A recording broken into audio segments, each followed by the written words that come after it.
নমস্কাৰ, দশম শ্ৰেণীৰ বিজ্ঞানৰ দ্বিতীয় অধ্যায় এচিড, ক্ষাৰক আৰু লৱণৰ বিষয়ে অধ্যয়ন কৰিব লৈছোঁ। আজিৰ এই ভিডিঅ'ত পেজ 22ৰ পৰা 25 পেজলৈকে থকা পাঠভিত্তিক প্ৰশ্নখিনি ডিছকাছ কৰিম। যদি তোমালোকে আগৰ ভিডিঅ'কেইটা চোৱা নাই, ডেছক্ৰিপশ্যনত দিয়া লিংকৰ পৰা সেইকেইটা চাই ল'বা। আজিৰ প্ৰথম প্ৰশ্নটো চাওঁ যে এচিডে পানীত দ্ৰৱীভূত অৱস্থাত কি আয়ন উৎপন্ন কৰে? এনচাৰটো চোৱা, এচিডে পানীত দ্ৰৱীভূত অৱস্থাত হাইড্ৰজেন আয়ন উৎপন্ন কৰে। মনত থবা, এচিডে যিহেতু হাইড্ৰজেন আয়ন উৎপন্ন কৰে আৰু এই হাইড্ৰজেন আয়নৰ কাৰণেই লিটমাছ কাগজৰ ৰঙৰ পৰিৱৰ্তন হয়। একেদৰে ক্ষাৰকে হাইড্ৰক্সাইড আয়ন মানে OH আয়ন উৎপন্ন কৰে, যাৰ কাৰণে লিটমাছ কাগজৰ ৰঙৰ পৰিৱৰ্তন হয়। তাৰপিছৰ প্ৰশ্নটো চোৱা, হাইড্ৰনিয়াম আয়ন মানে কি? এচিডে যে হাইড্ৰজেন আয়ন উৎপন্ন কৰিছে, এই হাইড্ৰজেন আয়নটো অকলে থাকিব নোৱাৰে। ই কি কৰে, পানীৰ লগত লগ হৈ এটা আয়ন সৃষ্টি কৰে, যাক আমি হাইড্ৰনিয়াম আয়ন বুলি কওঁ। তো ইয়াৰ এনচাৰটো এনেদৰে লিখিম, এচিডে পানীত দ্ৰৱীভূত অৱস্থাত হাইড্ৰজেন আয়ন উৎপন্ন কৰে। হাইড্ৰজেন আয়ন অকলে বৰ্তি থাকিব নোৱাৰে, ই পানীৰ সৈতে লগ হৈ হাইড্ৰনিয়াম আয়নৰ সৃষ্টি কৰে। ৰিয়েকশ্যনটো দিয়া আছে, H পজিটিভ মানে হাইড্ৰজেন আয়ন, পানীৰ লগত লগ হৈছে H2O গিভছ হাইড্ৰনিয়াম আয়ন, H3O পজিটিভ। পৃষ্ঠা 25ত থকা প্ৰশ্নাৱলীৰ প্ৰথম প্ৰশ্নটো ডিছকাছ কৰোঁ।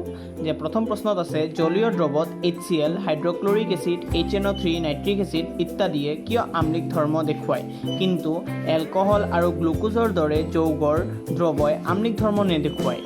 মনত থবা, যিহেতু এই দুটা এচিডে সদায় হাইড্ৰজেন আয়ন উৎপন্ন কৰে আৰু হাইড্ৰজেন আয়ন উৎপন্ন কৰাৰ কাৰণে সিহঁতে আম্লিক ধৰ্ম দেখুৱায়।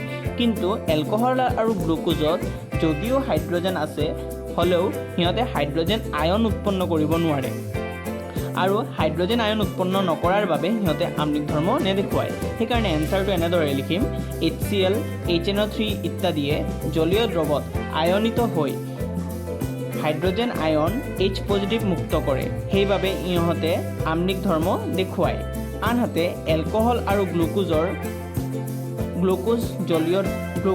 জলীয় দ্ৰৱত আয়নিত হৈ হাইড্ৰজেন আয়ন মুক্ত নকৰে, সেইবাবে ইহঁতে আম্লিক ধৰ্ম নেদেখুৱায়। এতিয়া ইয়াৰ পিছৰ এনচাৰটোলৈ চাওঁ।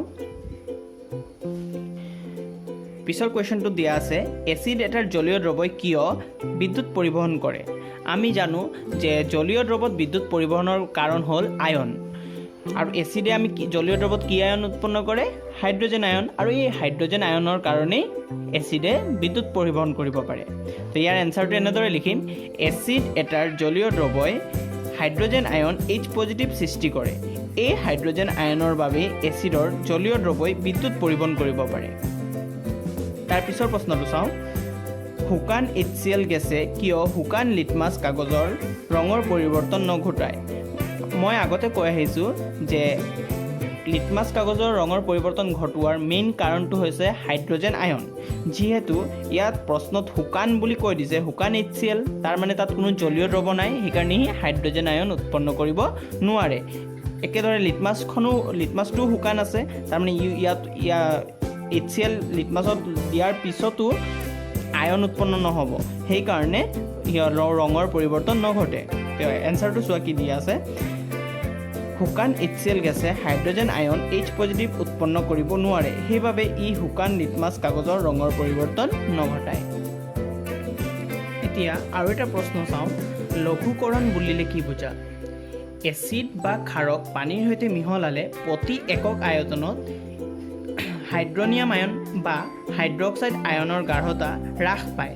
এই প্ৰক্ৰিয়াকে লঘুকৰণ বা ডাইলুট কৰা বুলি কোৱা হয়। এতিয়া তাৰ পিছৰ প্ৰশ্নটো চোৱা,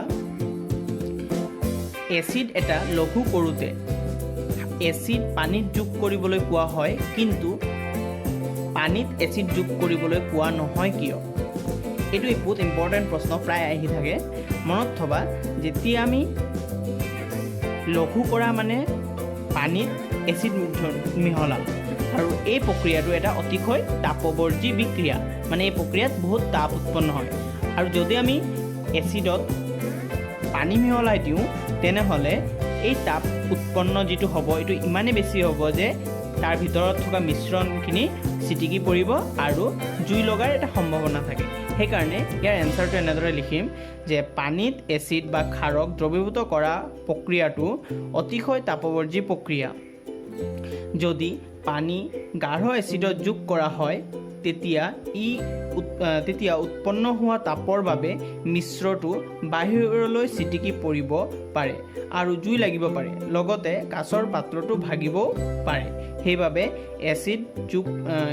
এচিড পানীত যোগ কৰিবলৈ কোৱা হয়, কিন্তু এচিডত পানীত যোগ কৰিবলৈ কোৱা নহয়। তাৰ পিছৰ প্ৰশ্নটো চাওঁ। এচিডৰ দ্ৰৱ এটা লঘু কৰোঁতে হাইড্ৰনিয়াম আয়নৰ গাঢ়তা কিদৰে পৰিৱৰ্তন হয়? তো আমি আগতে পাই আহিছোঁ লঘুকৰণত কি হয়, যিহেতু লঘুকৰণত হাইড্ৰনিয়াম আয়ন আৰু হাইড্ৰক্সাইড আয়নৰ গাঢ়তা হ্ৰাস পায়। তো ইয়াত চোৱা কি এনচাৰটো কেনেদৰে লিখা আছে। এচিড দ্ৰৱ পানীৰ সৈতে মিহলালে অৰ্থাৎ লঘু কৰোঁতে হাইড্ৰনিয়াম আয়নৰ গাঢ়তা প্ৰতি একক আয়তনত হ্ৰাস পায়। এতিয়া তাৰ পিছৰ প্ৰশ্নটো চোৱা। ছ'ডিয়াম হাইড্ৰক্সাইডৰ দ্ৰৱ এটাত অধিক ক্ষাৰক দ্ৰৱীভূত কৰিলে হাইড্ৰক্সাইড আয়নৰ গাঢ়তা কিদৰে পৰিৱৰ্তিত হয়? ছ'ডিয়াম হাইড্ৰক্সাইড যিহেতু ক্ষাৰ, ই হাইড্ৰক্সাইড আয়ন উৎপন্ন কৰিব জলীয় দ্ৰৱত, আৰু এই জলীয় দ্ৰৱত যদি আমি আকৌ ক্ষাৰক এটা যোগ কৰোঁ, তাৰমানে হাইড্ৰক্সাইড আয়ন আৰু বাঢ়ি যাব, তাৰমানে তাৰ গাঢ়তা কি হ'ব, হাইড্ৰক্সাইড আয়নৰ গাঢ়তা বৃদ্ধি পাব। তো এনচাৰটো চোৱা। ছ'ডিয়াম হাইড্ৰক্সাইডৰ দ্ৰৱ এটাত অধিক ক্ষাৰক দ্ৰৱীভূত কৰিলে হাইড্ৰক্সাইড আয়নৰ গাঢ়তা প্ৰতি একক আয়তনত বৃদ্ধি পায়।